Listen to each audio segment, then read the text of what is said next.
जो मैंने ज्योतिष विद्या साधना कहते आगत भविष्य सब अन्य मानक बखाणुंट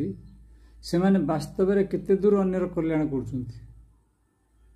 ना से लोक को लोभ मोहर पकाउं निजे पड़ी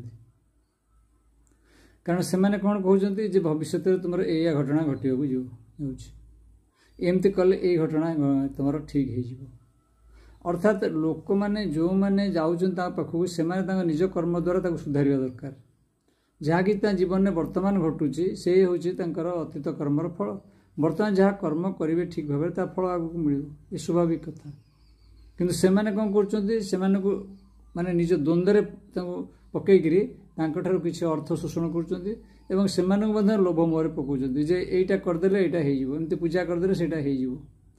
कर्म नक पूजा पाठ लगी किंतु वास्तविकता हूँ जिपरी भाव में कर्म करेंगे फलटा सेपरी भाव में मिल तेणु लोक मैंने वृथारे जाकि पड़ुंट लोभ मोहर या बुझा कथा।